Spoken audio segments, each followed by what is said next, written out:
Hi, it's Laura at Aquamarine18 Tarot and Books. Thanks for stopping by my channel today. Welcome or welcome back. In this video, I'll be sharing some thoughts inspired by a video by Natalia of Tarot Shrink called Is a Bookshelf Full of Books Similar to a Tarot Library? And I will link Natalia's video below. I very much enjoyed it and suggest that you definitely check it out if you haven't already. And Natalia invited VRs on this topic, and I was glad that she did because, of course, my channel name has tarot and books in it. These are two of my favorite things, and I've thought about parallels between them. I have thought about the ways in which these collections are things that I engage in and with in different ways and in ways that are very similar. So I was happy to have this kind of chance to talk about that. I really liked how Natalia talked about tarot and books in terms of language and how, for instance, there is a language of tarot that is foundational, that is then interpreted and reinterpreted and represented by different creators and different artists in different ways across different decks. So different tarot decks having perhaps some core foundational meanings in common between, say all the different magician cards, but then each one also bringing something new, conveying those meanings in its own way. And I very much experience my tarot collection like this. I really related to this. So what I want to do in this video is to think about some of the similarities in terms of how I think about my tarot shelf and my bookshelves, think about some of the differences, and then share some reflections about this set of parallels. Share some reflections about how these different kinds of collections are talked about, and just some observations that I've made um, with respect to that. So, in terms of how I think of and engage with my tarot shelf and my bookshelves, both are extraordinary repositories of knowledge for me. Both are libraries that I learn from, that teach me that teach me new things when I return to them. You know, uh, I see both my tarot library and my book library as enriching my perspective. Both my tarot shelf and bookshelves contain, diverse interpretations from diverse perspectives, that prompt me to think, that prompt me to reflect and consider my own thoughts and my own feelings, that draw out kinds of reflection from me that might not come out without that external invitation that a book or a deck can offer. For me, both books and tarot decks are portals to other worlds, right? Both can be portals to the past, to explore history, or to explore personal history and personal experience and lived experience. Both can be portals to possible futures. You know, I love fantasy, and I've also read and read a lot of political philosophy. These are kinds of texts that prompt thinking about how the world could be otherwise, thinking about what the future might be. And tarot helps me think about what the future might be and could be as well, whether that's tarot helping me to make a particular decision, or to sort out my feelings about a particular upcoming event, or to predict something. You know? Or maybe I'm having a tarot spread that challenges me to unpack my thoughts about a particular thing, right? In all of these cases, books and decks bring me to other worlds, and they help me to imagine, they help me to vision, they help me to see things that could be otherwise. And I think that that's really important.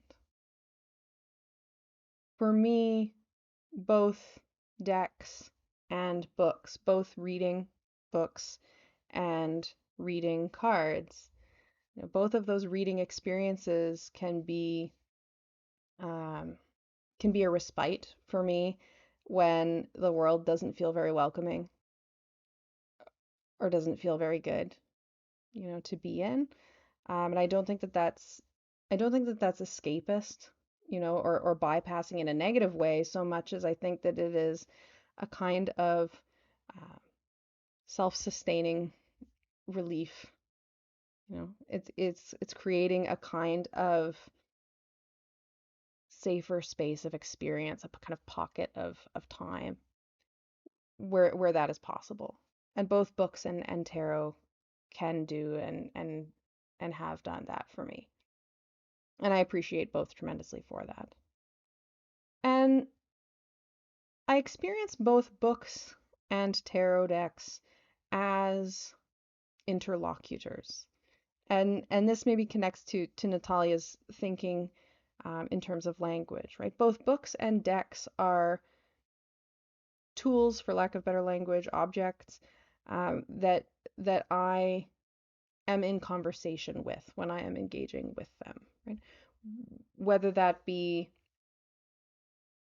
engaging with imagery in a deck that makes me think certain things or prompts me to think certain things or brings up particular feelings that I then navigate, or whether that be a book that presents new ideas to me, that challenges ideas that I hold, that makes me imagine something.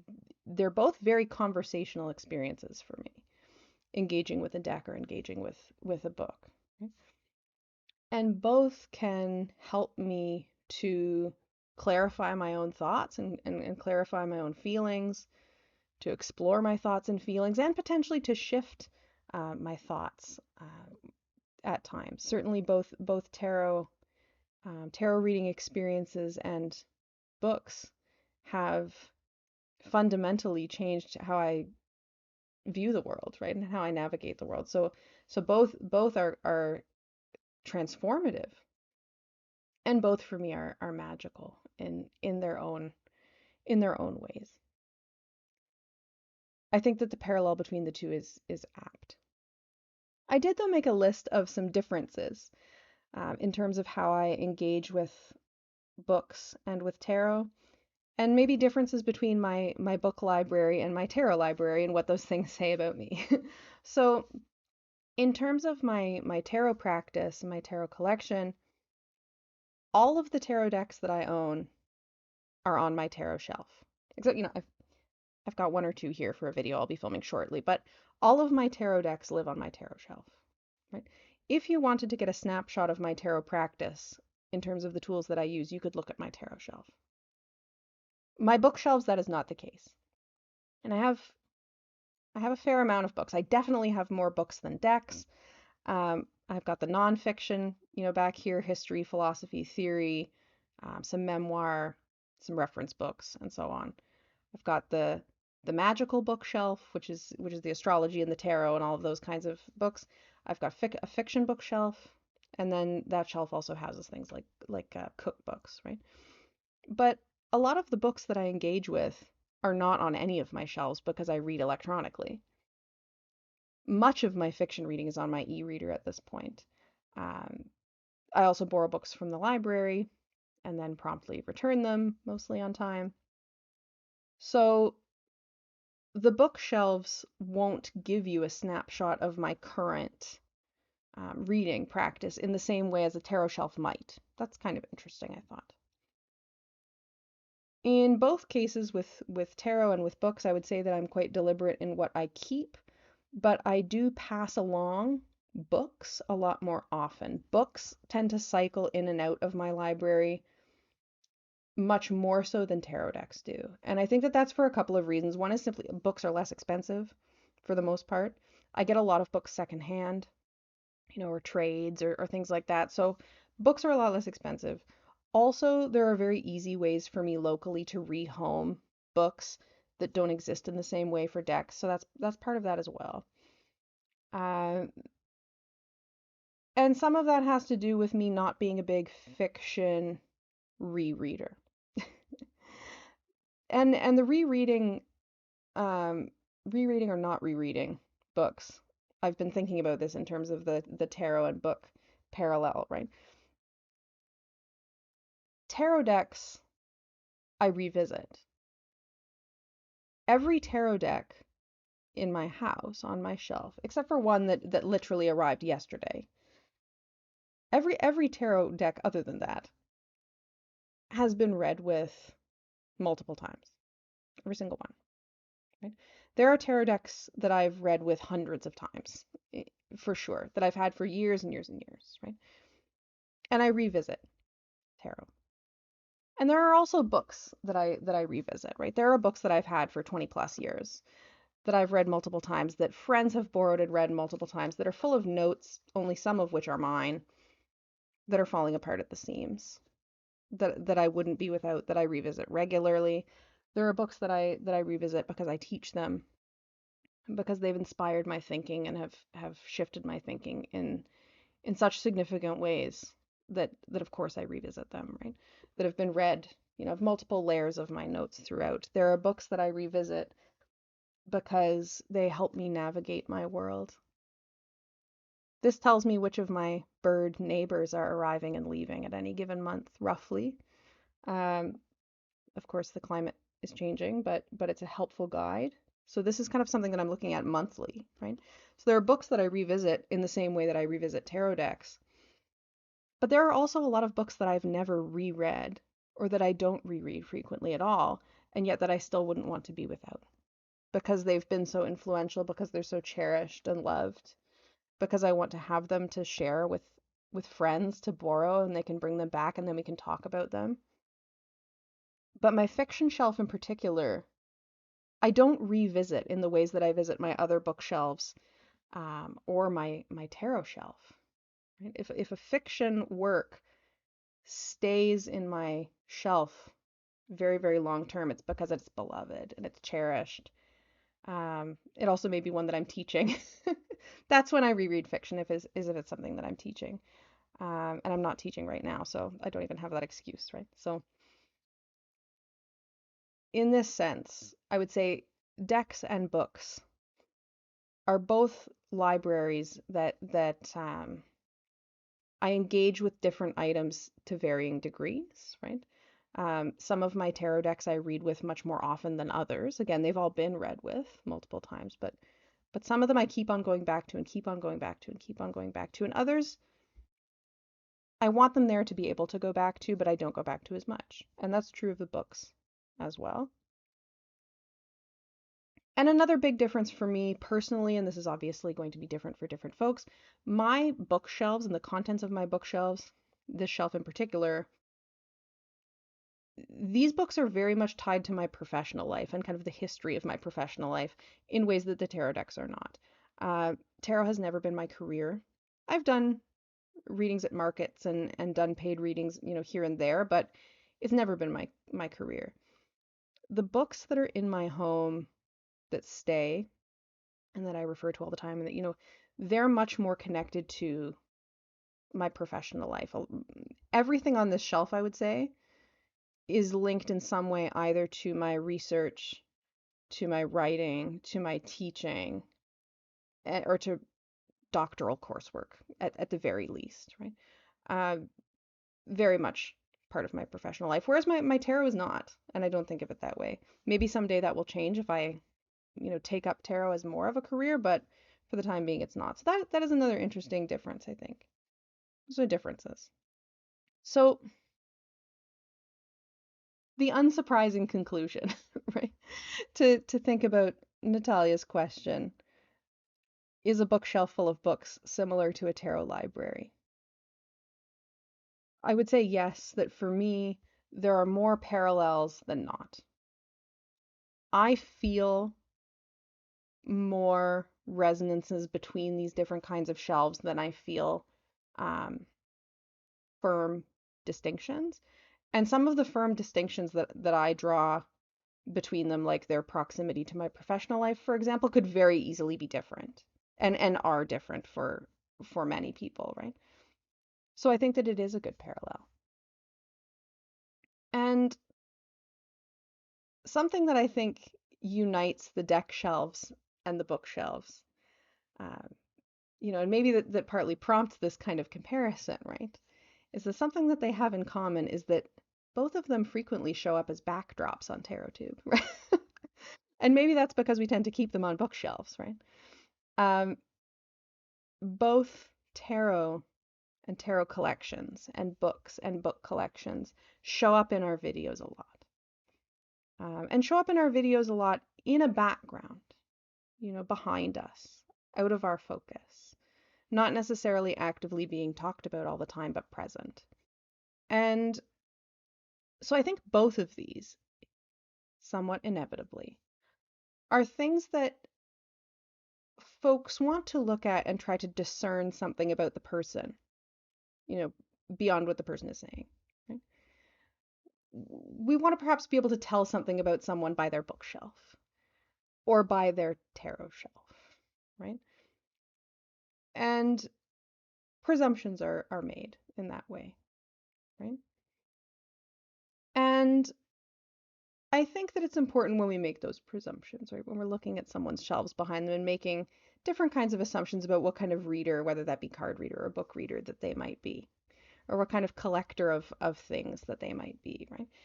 That that we think about the kinds of underlying presumptions that might be informing those kinds of assessments, right? Do we assume, for example, that people stage their backdrops? Do we assume that people's backdrops are their actual homes and what their homes look like in a day-to-day way, independent of the fact that they have a channel, or do we assume that they are constructed for the purpose of backdrop? Um, do we assume that those shelves that we see are real, or are they like a screen or some other image, right? And that is put there in some way.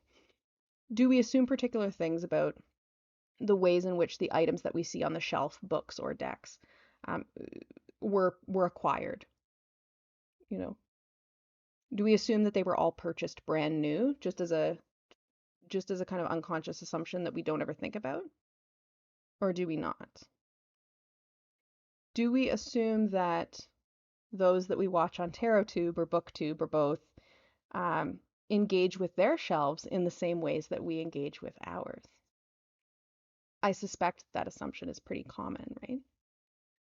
And in thinking about those assumptions, my point, my concluding point is not don't judge, right? Or like don't make assumptions. I think that that's probably not possible, right? It's probably not possible to not make some kind of judgment based on what we see. And I think that judgment in the sense of kind of um, discernment, right, is important actually, right? I think like don't judge is not helpful as a sentiment a lot of the time. Judgment is important. And I think that some of the conversations that come out of that, whether about books or decks, because these things happen on TarotTube and BookTube alike, right? Conversations about uh, the environmental impacts of our bookshelves and our tarot shelves. Conversations about consumerism, which I think should ultimately be conversations about capitalism, but get framed as about consumerism, right? That happen in book and tarot spaces, often as an outcome of particular kinds of presumptions, right? Um, I think these conversations are really important, right? I think conversations about environmental impacts of the way we live are really important, really, really important. As a druid, these conversations are spiritually important to me. I think conversations about capitalism are vitally important, right? Like matter of life and death important, if anything. I don't think that those conversations are very um, productive when they're laser focused in on the thing that happens to be behind our head when we're talking, right? Inevitably, these kinds of conversations are going to be about decks when we're on TarotTube and about books when we're on BookTube. But I also think that conversations about things like the environment uh, and things like labor practices, things like consumerism, capitalism, like these kinds of conversations need to be a lot bigger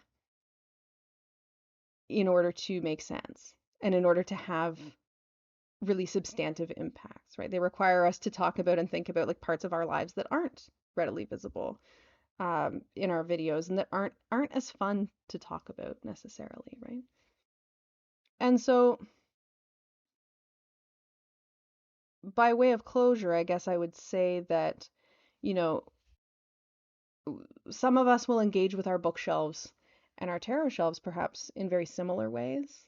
You know, for me, I think that I do engage with them in fairly similar ways. We may think of them in fairly similar ways. We may find similar value in our tarot shelves and our bookshelves, and others of us may not. What I think is useful in these kinds of conversations about our tarot shelves and our bookshelves, what I think is useful is self-reflexivity, thinking about our own underlying assumptions, thinking about the ideologies that we have internalized, thinking about the normativities that we have internalized, all of the assumptions and all of the really deep underlying assumptions about how the world works, right?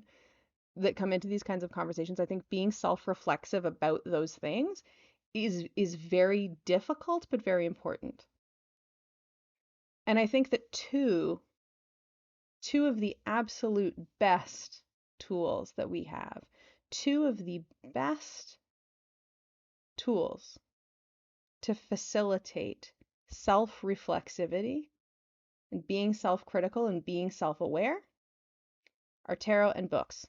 So I leave you with that. I think that that's a wonderful parallel to think about with respect to our tarot shelves and our bookshelves. I thank Natalia for making this thought-provoking video and inviting VRs.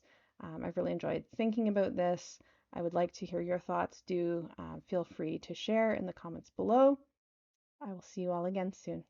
Bye.